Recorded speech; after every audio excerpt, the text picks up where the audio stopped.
할렐루야, 성도 여러분, 안녕하세요. 반갑습니다. 자, 오늘 또 함께 말씀을 나누겠는데요. 오늘은 로마서 7장 13절로 25절 말씀입니다. 주제는 왜 믿고 거듭났어도 죄에 넘어지는 걸까? 하는 그 말씀입니다. 지금 계속 이제 율법에 대해서 말씀을 나누고 있는데 아마 굉장히 좀 어려우실 것 같아요. 이 부분이. 그렇지만 자꾸 강조, 이렇게 막 긴 장에서 이걸 얘기하는 것은 우리 신자에게 있어서 이게 그만큼 중요하기 때문에 그렇습니다. 우리 안에는 이 종교성이 있고 율법이 있어가지고 우리도 모르게 자꾸 그렇게 행하려고 하는 그런 모습들이 있기 때문에 그렇습니다. 그래서 이 신앙생활에 실패하는 것이죠. 오늘 아주 중요한 부분이에요. 자, 왜 거듭나도 인간은 율법을 지키지 못하고 오히려 율법은 이게 인간으로 하여금 죄를 짓게 만드는 걸까? 왜 우리가 율법이 우리를 착하게 만들지 못하고 오히려 우리에게 죄를 유발하게 되는 걸까? 그거는 율법에 문제가 있는 게 아니라 우리 안에 문제가 있어요. 첫째로는 우리 안에 있는 이 죄의 악함 때문이라는 거예요. 그래서 어제도 말씀을 드렸잖아요. 죄가 죄되게 한다고. 그 죄의 정체를 율법이 밝혀주는 거죠. 자, 그런 면에서 이제 여기 14절 이하에는 바로 그 죄가 얼마나 악한가 하는 것을 보여주는 구절들이 나옵니다. 자, 14절로 17절까지 한번 제가 읽어볼게요. 우리가 율법은 신령한 줄 알거니와 나는 육신에 속하여 죄 아래 팔렸도다. 내가 행하는 것을 내가 알지 못하노니 곧 내가 원하는 것은 행하지 아니하고 도리어 미워하는 것을 행함이라. 만일 내가 원하지 아니하는 그것을 행하면 내가 이로써 율법이 선한 것을 시인하노니 이제는 그것을 행하는 자가 내가 아니요 내 속에 거하는 죄니라. 율법은 우리 안에서야 너 그렇게 살면 안 돼. 그래서 이렇게 그걸 원치 않게 하는 거예요. 그러니까 율법은 선한 거죠. 그런데 정작 나는 원치 않는 것을 행한다면 그건 내가 아니라 내 속에 거하는 죄라는 거죠. 그러니까 내 속에는 죄가 그만큼 강력하게 내 속에서 율법이 너 그렇게 하면 안 돼 해서 나 그렇게 살고 싶지 않은 나에게 원치 않는 것을 행하게 만든다는 거예요. 그러니까 죄가 나를 원치 않는 악을 행하도록 끌고 가더라. 얼마나 강력한가 하는 걸 보여주는 거고, 또 18절, 20절도 그래요. 내 속 곧 내 육신에 선한 것이 거하지 아니하는 줄 아노니 원함은 내게 있으나 선을 행하는 것은 없노라. 내가 원하는 바 선은 행하지 아니하고 도리어 원하지 아니하는 바 악을 행하는도다. 만일 내가 원하지 아니하는 그것을 행하면 이를 행하는 자는 내가 아니요 내 속에 거하는 죄니라. 이거 동일한 말씀인 거예요. 이와 같이, 자, 여기서 우리가 알 수 있는 이 죄의 정체를 한번 정리를 해보죠. 첫째로는 이 죄의 반역성입니다. 여기 보세요. 율법이, 이거 하나님 뜻이잖아요. 하지 말라고 하는데, 죄는 어떻게 하는 거예요? 하라고 부축이죠. 그러니까 하나님의 법을 거역하게 하는 게 바로 죄라고 하는 것입니다. 어거스틴은 그의 고백록에서 어린 시절의 경험을 통해 죄의 정체를 밝혀내는데요.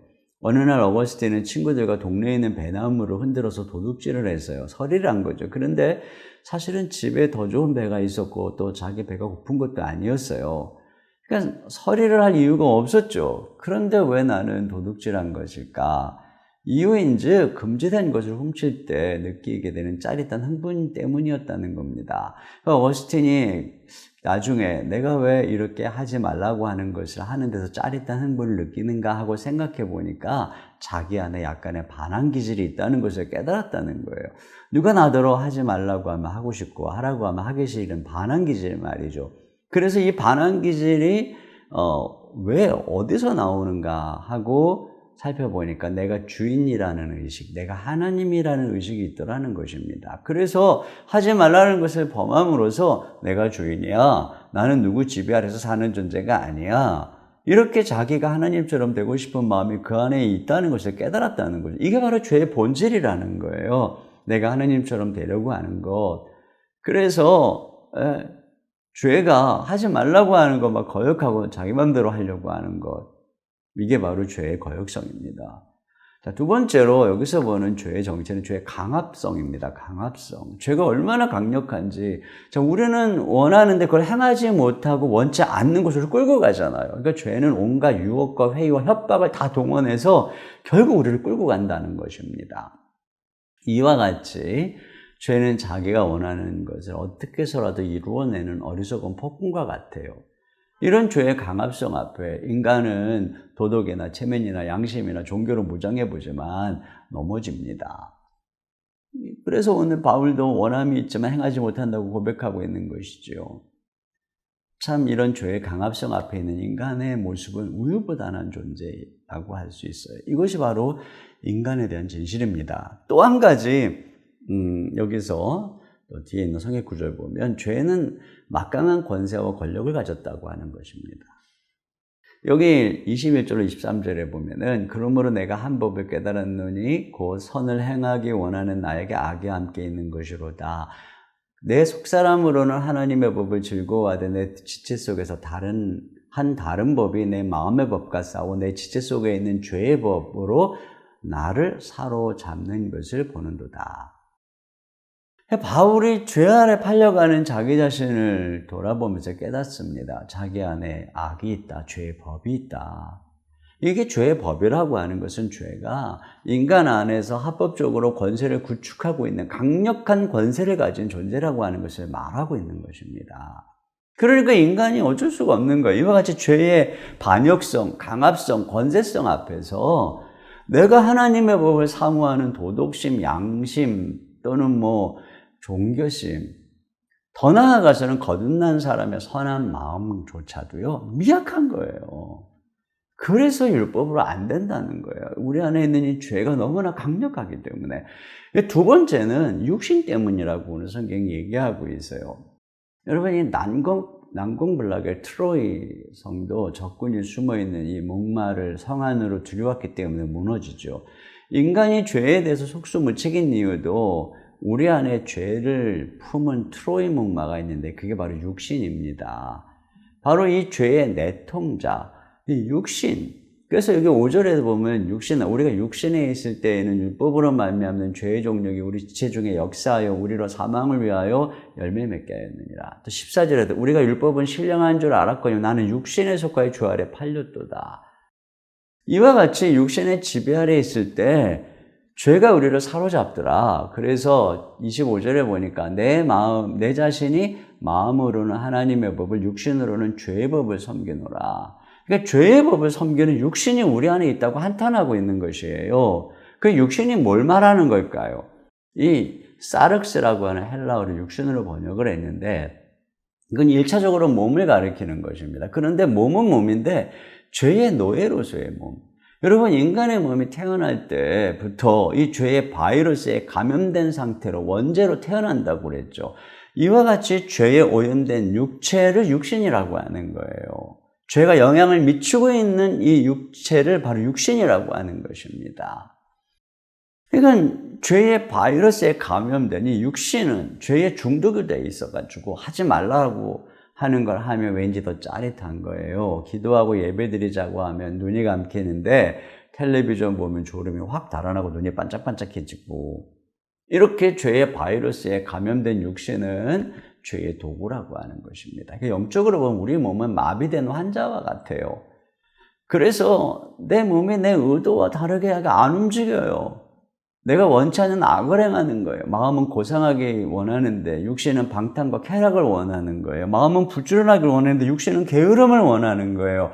마음은 절제와 나눔을 원하는데 육신은 부와 탐욕을 채우기를 원하는 거예요. 이것이 바로 우리의 실상이라고 하는 것입니다. 여기에 인간의 상태가 있어요. 그래서 여러분 교재를 한번 보세요. 교재 보시면 이 그림이 두 개가 나오잖아요. 이 두 개의 그림 중에 왼쪽 그림만 보시면 돼요. 오른쪽 그림은 이제 내일에 해당되는 그림이고, 왼쪽 그림에 보세요. 이게 사망의 몸, 이 몸이거든요. 몸에 이 죄로 물든 육체 이렇게 돼 있죠. 그 마음의 법과 죄의 법이 싸우는데 항상 죄의 법이 이기는, 이게 바로 이 육신 안에 일어나고 있는 상태라는 거예요. 육신 안에. 그러니까 두 가지예요. 하나는 우리 안에 육신 안에는 죄가 너무 간교하고 강력하기 때문에, 또 하나는 이 인간의 육체가 죄에 물든 육신이 되었기 때문에, 그러니까 이런 존재를 율법이 아무리 선해도 못 가르치는 거예요. 율법은 너무 선하고 좋은 하나님의 뜻이에요. 근데 우리가 악해서 그런 인간을 못 가르치는 거예요. 인간이 무능한 거예요. 배울 수가 없는 존재인 거예요. 그래서 24절에 오라 나는 공고한 사람이로다. 이 사망의 몸에서 누가 나를 건져내랴. 그래서 하나님은 우리에게 야, 네가 이제 거듭나서 새 사람 됐고 너 하나님의 종이니까 이제부터 율법 지켜서 살아봐라, 이렇게 말씀하시는 게 아니에요. 애시당초 하나님 우리가 스스로 율법 지켜서 살아봐라 하는 길을 주신 것이 아니에요. 처음부터 연약한 율법에서 우리를 위해서 자유케 하셨잖아요. 남편에게서 벗어나게 하셨잖아요. 그래서 그리스도에게 가게 하셨잖아요. 그러니까 우리 주님의 방법은 예수님에게 가서 성령으로 말미암는 이 길, 바로 그 길의 안에서만 이 아름다운 율법을 성취하는 삶을 살 수 있다라고 말씀하고 있는 것이에요. 이것이 바로 복음이 우리에게 전해주는 중요한 메시지입니다. 이제 그 하이라이트는 이제 8장에서 여러 주에 걸쳐서 여러분에게 말씀을 나누겠는데, 이 7장이 좀 어려울 수 있어요. 여러분이 반복해서 들어보시고 또 교재도 읽어보시고 책도 읽어보시고 그러면서 여러분이 이 율법의 무능함과 율법의 기능을 명확하게 깨달으셔야 돼요. 그래야 우리가 율법 아래로 가지 않아요.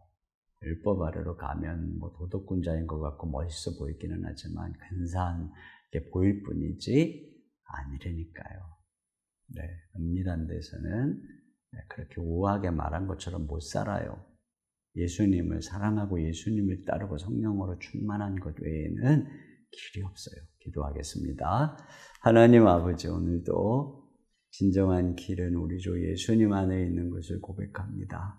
죄가 너무나 악하기 때문에, 우리 육신이 너무나 연약하기 때문에 오직 그 어떤 아름다운 얘기도, 어떤 아름다운 도덕도, 어떤 아름다운 율법도 우리를 바르게 하나님 앞으로 인도하지 못하는 것을 깨닫습니다. 오직 우리 주 예수 그리스도에게 갈 때만 우리 주님이 우리를 의롭다 하시고 새 생명 주시고 우리에게 성령을 부어주셔서 우리를 정말 다시 창조하시고 거듭나게 하셔서 하나님을 사랑하고 예수님을 사랑함으로 주님을 닮아가고 하나님의 법을 성취하며 순종하는 백성을 만들어 주시는 줄 믿습니다. 죽은 의문인 문자와 율법은 죽어버린 우리의 인생 절대 변화시키지 못합니다. 오직 생명의 영의 길, 창조주 하나님이시고 모든 신성으로 충만하신 예수님만이 우리의 길이고 구원자인 줄 믿습니다. 날마다 예수님만 따라가게 하시고 성령 안에서 영의 길을 걸어갈 수 있도록 인도하여 주시고, 오늘도 우리의 눈을 열어주시고 기도할 때 하늘문을 열어주시고 기도의 영을 부어주시옵소서. 감사드립니다. 우리 주 예수님의 이름으로 기도하옵나이다. 아멘.